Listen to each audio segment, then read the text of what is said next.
வார்த்தையை கேட்கலாம். திருப்பிக் கொள்வோம். யோவான் 20வது அதிகாரம் முதல் வசனத்திலிருந்து சில வசனங்களை வாசிக்கிறேன். யோவான் 20வது அதிகாரம் முதல் வசனத்திலிருந்து. வாரத்தின் முதல் நாள் காலையிலே அதிக இருட்டோடே மகதலேனா மரியாள் கல்லறை நடத்திற்கு வந்து கல்லறையை அடைத்திருந்த கல் எடுத்து போட்டிருக்க கண்டாள். உடனே அவள் ஓடி சீமோன் பேதுருவினிடத்திலும் இயேசுவுக்கு அன்பாயிருந்த மற்ற சீசனிடத்திலும் போய், கர்த்தரை கல்லறையிலிருந்து எடுத்து கொண்டு போய்விட்டார்கள், அவரை வைத்த இடம் எங்களுக்கு தெரியவில்லை என்றாள். அப்பொழுது பேதுருவும் மற்ற சீசனும் கல்லறையினிடத்திற்கு போகும்படி புறப்பட்டு இருவரும் ஒருமித்து ஓடினார்கள். பேதுருவை பார்க்கிலும் மற்ற சீசன் துரிதமாய் ஓடி முந்தி கல்லறையிடத்தில் வந்து அதற்குள்ளே குனிந்து பார்த்து சீலைகள் கிடக்கிறதை கண்டான்.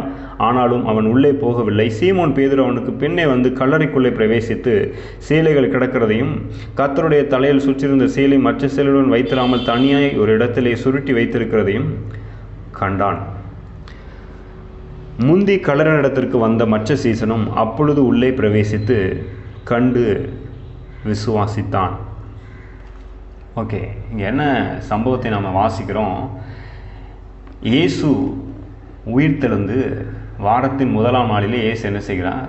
உயிரோடு எழும்புகிறார். அதை மகதலேனா மரியாள் வந்து பார்க்கிறாள். அப்புறம் பிற்பாடு மற்ற சீசர்களும் வந்து பார்க்கிறார்கள்.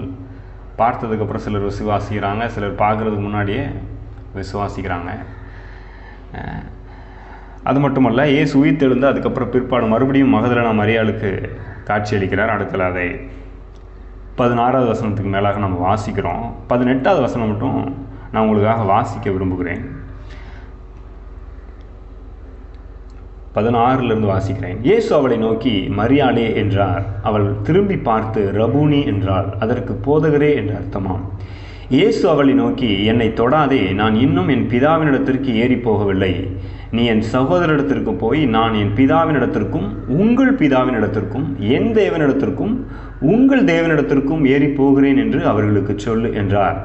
மகதலேனா மரியாள் போய் தான் கர்த்தரை கண்டதையும் அவர் தன்னுடனே சொன்னவைகளையும் சீசருக்கு அறிவித்தாள்.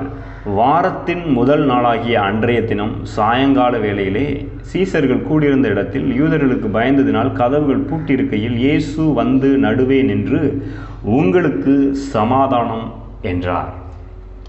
ஓகே, நல்லா கவனிங்க. இயேசு உயிர்த்தெழுந்த இயேசுவை இவர்கள் காண வருகிறார்கள். இயேசுவை பார்க்க முடியல. அதுக்கப்புறம் பாருங்கள், இயேசுவே அவரே வாண்டடாக இவங்கெல்லாம் பூட்டி தங்கள் வாழ்க்கையில் பயந்து கொண்டிருக்கையில், மற்ற யூத தலைவர்கள் எல்லாருக்கும் பயந்து நடுங்கி உள்ளே பூட்டிகிட்டு இருக்கையில் இயேசுவே வாண்டடாக உள்ளே என்டர் ஆகிறார். வந்து சொல்கிறார், உங்களுக்கு சமாதானம். பாருங்கள், அது வாரத்தின் முதலாம் நாள் என்று நாம் வாசிக்கிறோம். பாருங்கள், வேதத்தில் சில விஷயங்கள் குறிப்பாக சொல்லப்படுது அப்படின்னா அது மிக மிக முக்கியமானதாக இருக்கிறது. வேதத்தில் சொல்லப்படுகிற ஒவ்வொரு நம்பருக்கும் ஒவ்வொரு எண்களுக்கும் ஒவ்வொரு நாளுக்கும் ஒரு அற்புதமான அர்த்தம் உண்டு. நாம் இன்றைக்கு இந்த வருஷத்தில் 8வது மாதத்திற்குள்ளாக நுழைந்திருக்கிறோம். இன்றைக்கு இல்லையா, ஒரு அற்புதமான மாதம் இது. 8 என்றால் ஒரு நியூ பிகினிங், ஒரு புதிய ஆரம்பத்தை தேவன் தருகிறார். இது வந்து பழைய ஏற்பாட்டிலும் வேதத்திலே நம்பப்பட்ட ஒரு காரியம். 8வது நம்பர் அப்படின்னா ஒரு புதிய ஆரம்பம். அது வாரத்தின் அடுத்த நாளுக்கு போயிடுது. வாரத்தில் 7 நாள் இல்லையா, 8வது நாள் அடுத்த வாரத்துக்குள்ளே போகிறது. அது ஒரு புதிய ஆரம்பமாக இருக்கிறது. ஆனால் இது வெறும் அதனால மட்டும் ஒரு புதிய ஆரம்பம் இல்லை. இப்போ இந்த புதிய மாதம் பிறந்திருக்குது, அதனால மட்டும் இது புதிய ஆரம்பம் அப்படின்னு இல்லை. நம்முடைய கர்த்தராகிய இயேசு கிறிஸ்து 8ஆம் நாளிலே என்ன செய்கிறார்? இந்த புதிய நாளிலே நமக்காக அவர் உயிரோடு எழும்பி இருக்கிறார். அதனால தான் ஒரு புதிய ஒரு ஆரம்பமாக இருக்கிறது. என்ன புதிய ஆரம்பம் அப்படின்னு யோசிச்சிங்கன்னா, முழு மனுக்குலத்திற்கும் ஒரு புதிய ஆரம்பம் இயேசு உயிர்த்தெழுந்த அந்த நாள். ஏன் அப்படி சொல்கிறீங்க அப்படின்னு கேட்டிங்கன்னா, அது வரைக்கும் பாவத்தில் மரித்து எல்லா பாவத்தை மரணத்தை எல்லாத்தையும் ஜெயித்து உயிரோடு எழுந்த எந்த ஒரு மனுஷனும் கிடையாது. நிறைய பேர் உயிரோடு எழும்பினாங்க. ஆனால் இயேசுவினுடைய உயிர்த்தெழுதல் மிகவும் விசேஷமாக இருக்கிறது. அவர் உயிரோடு எழும்பிய போது அவர் மட்டும் உயிரோடு எழும்பலை, அவரோடு கூட நம்மையும் என்ன செய்திருக்கிறார்? உயிரோடு எழுப்பியிருக்கிறார். அதனால தான் இங்கே வாசிக்கிறோம். என்ன சொல்கிறாரு? நீ என் சகோதரிடத்திற்கு போய் என்ன அறிவிக்கணுமா? நான் என் பிதாவினிடத்திற்கும் உங்கள் பிதாவினிடத்திற்கும் என் தேவனிடத்திற்கும் உங்கள் தேவனிடத்திற்கும் ஏறி போகிறேன். பாருங்கள், யாருமே தேவனுக்கு பிரியமாக இல்லை. எல்லாரும் தேவனை விட்டு தூரமாக இருந்தோம், சத்துருக்களாக இருந்தோம். தேவனை அப்பா பிதாவே அப்படின்னு கூப்பிடுற தைரியம் தகுதி எல்லாருக்கும் இல்லாமல் இருந்தது. இயேசு மட்டுமே அப்படி இருந்தார். அவர் நமக்காக மரித்து அடக்கம் பண்ணப்பட்டு உயிரோடு எழுந்து நம்முடைய பாவங்களெல்லாம் சுமந்து தீர்த்த போது நமக்கும் அந்த ஸ்லாக்கியத்தை தேவன் இயேசு கிறிஸ்துவின் மூலமாய் கொடுத்திருக்கிறார். அதுதான் நம்முடைய வாழ்க்கைக்கே ஒரு புதிய ஆரம்பம் அப்படின்னு சொல்கிறேன். ஆகவே இந்த புதிய மாதத்தில் உங்களுக்கு நான் ஒரு விஷயத்தை ஞாபகப்படுத்த விரும்புகிறேன். என்ன, நீங்கள் என்றைக்கு இயேசுவை ஏற்றுக்கிட்டீங்களோ அவர் 2000 வருஷத்துக்கு முன்னாடி அப்போவே அந்த புதிய ஆரம்பத்தை துவக்கி விட்டார். நீங்கள் என்றைக்கு இயேசுவை ஏற்றுக்கிட்டீங்களோ அன்றைக்கி உங்கள் வாழ்க்கையில் ஒரு புதிய ஆரம்பம் ஏற்கனவே உண்டாகி விட்டது. இந்த 8வது மாதத்தில் நான் உங்களுக்கு மறுபடியும் இதை நினைப்பூட்டுறேன். என்ன, உங்கள் வாழ்க்கை இந்த வருஷத்தில் இந்த 8வது மாதத்தில் ஒரு புதிய ஆரம்பத்திற்குள்ளாக செல்லும். நீங்கள் இதுவரைக்கும் நிறைய விஷயங்கள் ஒரு வேளை இழந்திருக்கலாம், பிரச்சனைக்குள்ளே சிக்கிட்டு இருக்கலாம். என்ன ஆக போகுதுன்னு தெரியலையே, அந்த புதிய மாதம் வந்திருக்குது, ஏதாவது நடக்குமா அப்படின்னு கேட்டிங்கன்னா நான் சொல்கிறேன், நிச்சயமாக நடக்கும். ஒரு புதிய ஆரம்பத்தை இந்த வருடத்தில் தேவன் உங்களுக்கு தரப்போகிறார். நீங்கள் நினைக்காத காரியங்கள் எல்லாம் ரொம்ப ஈஸியாக நடக்க போகுது. சில நேரத்தில் அதற்கான அறிகுறியே இல்லைன்ற மாதிரி இருக்கலாம். பாருங்கள், நீங்கள் தேடி வந்தது கிடைக்காம போயிருக்கலாம், எப்படி வேணால் இருக்கலாம் பாருங்கள். ஆனால் நான் சொல்லுகிறேன், நீங்கள் தேடி வந்தது கிடைக்காம போயிருக்கலாம். இங்கே அப்படி தான் இயேசுவை தேடி வர்றாங்க. மரியாள் வருகிறாள், சீசர்கள் ஓடி வருகிறார்கள். இயேசு அங்கே இல்லை. அவங்க என்ன நினச்சிட்டாங்க, காணும், கர்த்தருடைய சரீரத்தை காணும் அப்படின்றாங்க. ஒருவேளை யாருக்குன்னே கதை கட்டி விட்ட மாதிரி எங்கே யாரோ திருடிட்டு போயிட்டாங்க போல இருக்குது அப்படின்ற மாதிரி யோசிச்சிருக்கலாம். என்னாச்சுன்னு தெரியல, என்ன நடந்துச்சுன்னு தெரியலன்னு திகச்சு போய் நிற்கிறாங்க வாழ்க்கையில். அந்த நேரத்தில் இவங்க ஒளிஞ்சிட்டு பயந்துட்டு இருக்கையில் கர்த்தர் அவரே வாண்டடா என் சரீரத்தில் தான் தேர்ந்தீங்க, நான் உயிரோடே வந்துட்டேன் பாருன்னு வந்து அவங்க முன்னாடி வந்து நிற்கிறாரு. என்ன சொல்கிறாரு, நீங்கள் பயப்படாதீங்க, ஏன் பயந்து நடுங்கிட்டு இருக்கிறீங்க, உங்களுக்கு சமாதானம் என்று அவர்களுக்கு அறிவிக்கிறார். நான் சொல்கிறேன், இந்த 7 மாதத்தில் நீங்கள் என்னத்தை வேணால் குறித்து கவலைப்பட்டு கலங்கிட்டு இருக்கலாம். இந்த 8வது மாதத்தில் கர்த்தர் உங்களை பார்த்து சொல்கிறாரு, உங்களுக்கு சமாதானம். உங்களை தேடி வந்து சொல்கிறாரு. நீங்கள் ஒருவேளை வேறு ஏதாவது காரியங்களை தேடி அலைஞ்சு என்ன செய்யறதுன்னு தெரியலேங்க அப்படின்னு தவிச்சிட்டு இருக்கலாம்.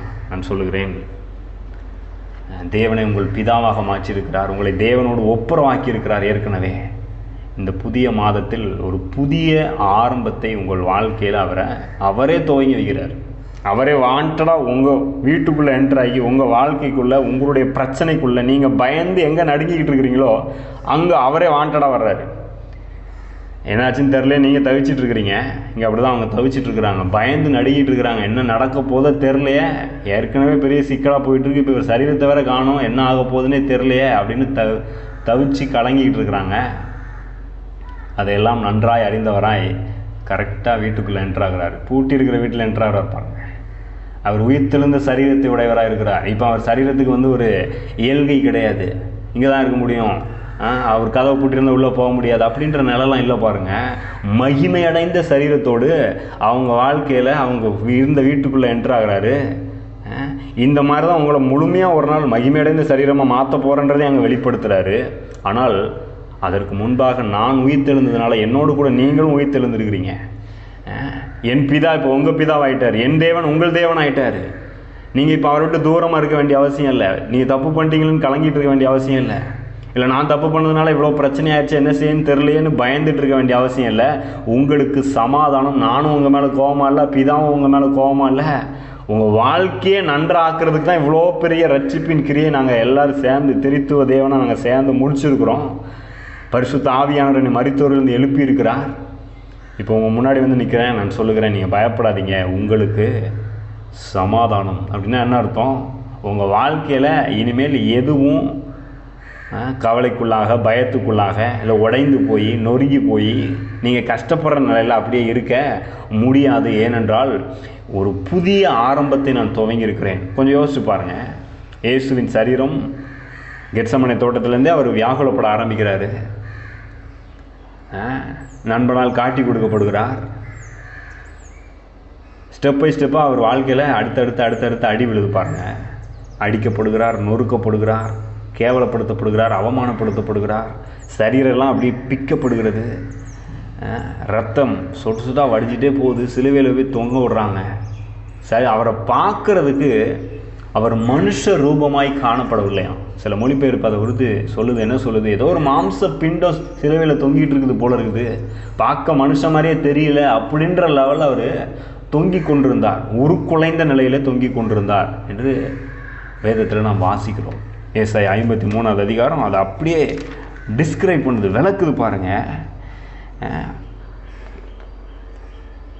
அவருக்கு அழகும் இல்லை, சௌந்தரியமும் இல்லை. அவரை பார்க்கும்போது நாம் அவரை விரும்பத்தக்க ரூபம் அவருக்கு இல்லாதிருந்தது. பார்க்கவே அருவருக்கத்தக்க நிலையில் சிலுவையில் அடிக்கப்பட்டு தொங்குகிறார். ஆனால் அப்படி அடிக்கப்பட்டு நொறுக்கப்பட்டு பார்க்கவே சகிக்கலை அப்படின்னு சொல்லி அந்த லெவலில் தொங்குறாரு. இதெல்லாம் எதுக்கு? நம்ம வாழ்க்கை நிறைய நேரத்தில் நமக்கு பார்க்க சகிக்கலை, நல்லா இல்லை, நாம் விரும்புகிற மாதிரி இல்லை, தேவன் நமக்கென்று வைத்திருக்கிற அற்புதமான வாழ்வாக இல்லை. ஒருவேளை நிறைய விஷயங்கள் நம்ம இழந்திருக்கலாம், அதனால இன்றைக்கி ஒருவேளை அப்படி இருக்கலாம்.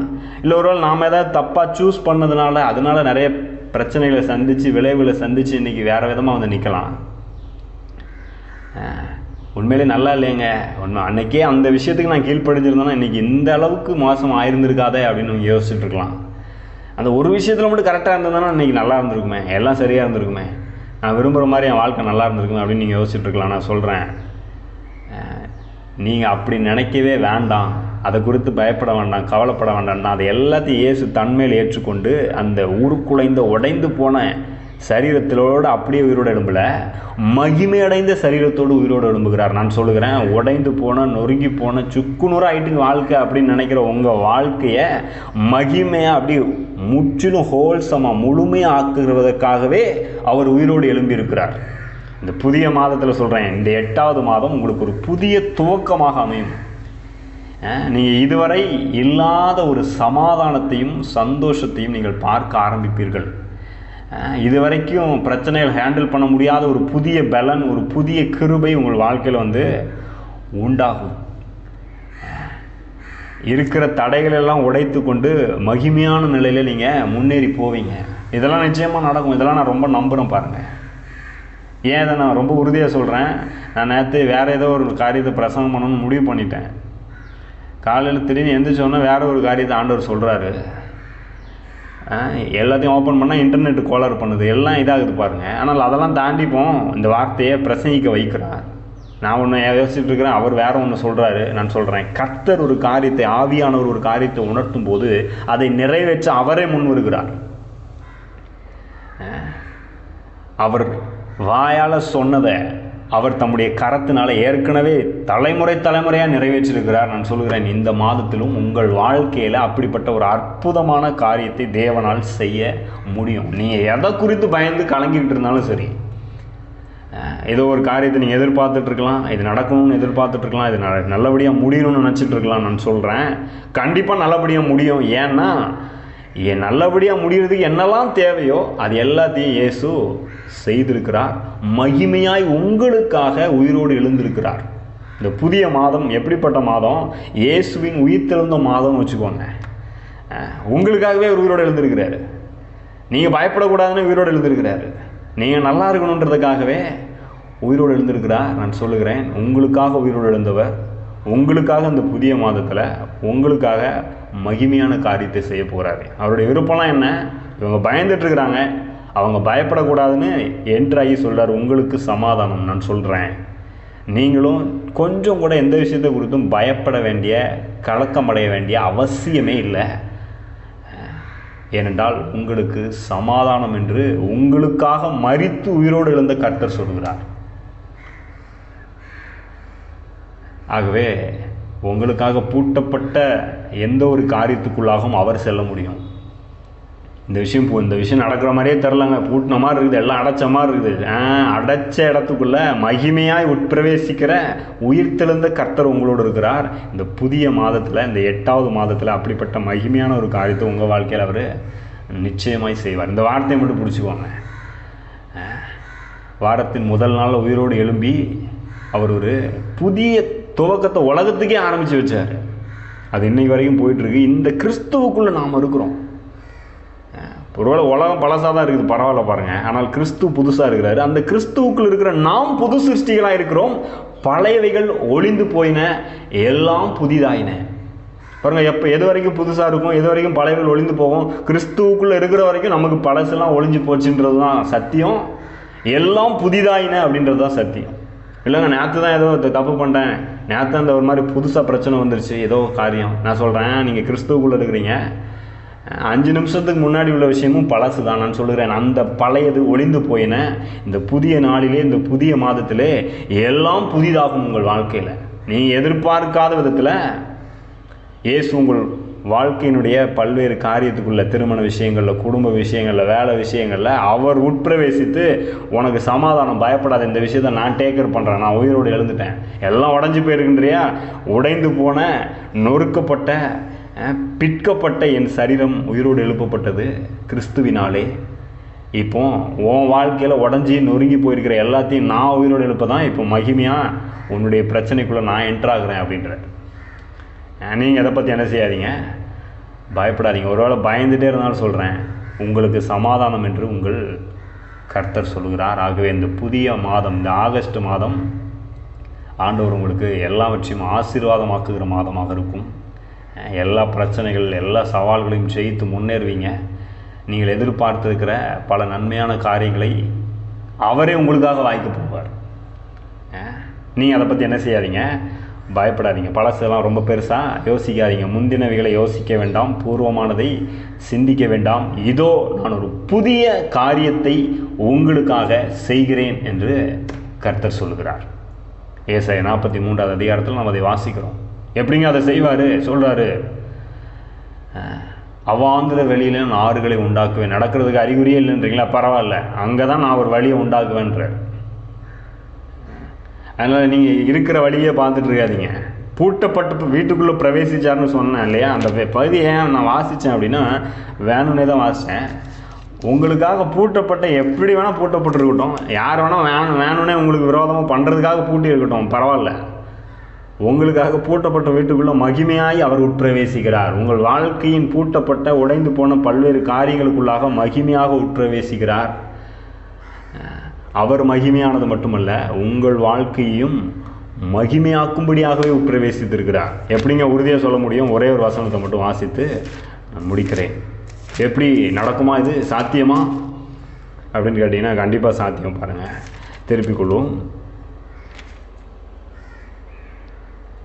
கொலோசையர் 1வது அதிகாரம் 27வது வசனம். 27வது வசனம் வாசிக்கிறேன்.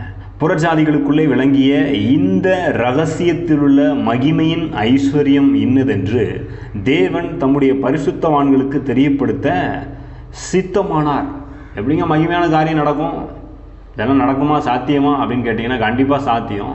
அது உங்களுக்கு தெரியப்படுத்த விரும்புகிறார். எப்படி இதெல்லாம் நடக்கும்? கிறிஸ்துவானவர் மகிமையின் நம்பிக்கையாக உங்களுக்குள் இருப்பதே அந்த இரகசியம்.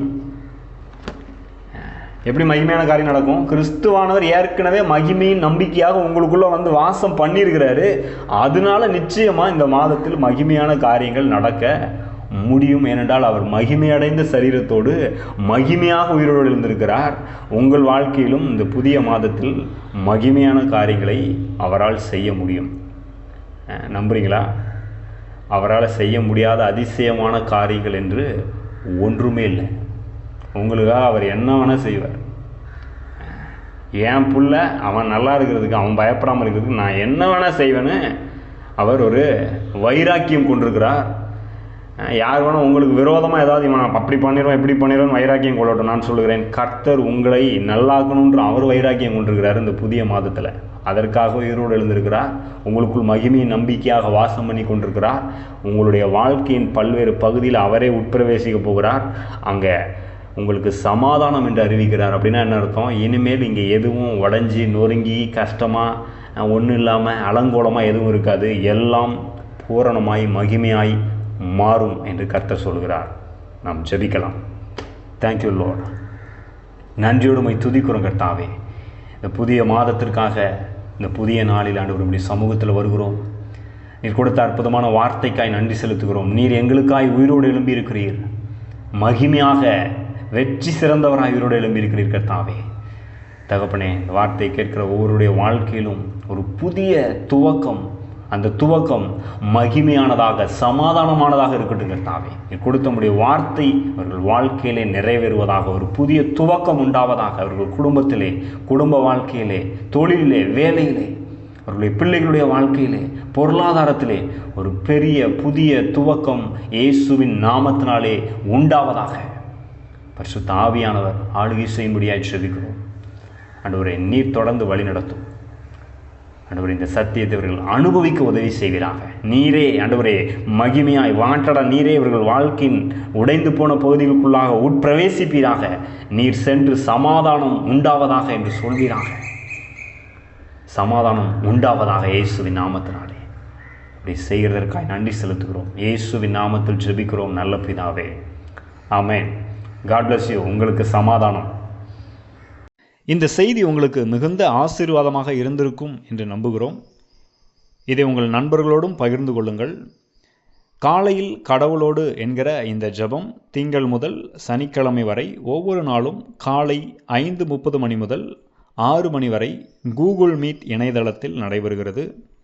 இதில் நீங்களும் நேரடியாக கலந்து கொள்ள விரும்பினால் 9487660939 என்கிற எண்ணிற்கு நீங்கள் தொடர்பு கொள்ளலாம் அல்லது வாட்ஸ்அப் மூலமாக மெசேஜ் அனுப்பலாம். உங்களுக்கு அதற்கு தேவையான லிங்க் மற்றும் விவரங்கள் அனுப்பி வைக்கப்படும். நீங்கள் ஆசீர்வதிக்கப்பட்டவர்கள்.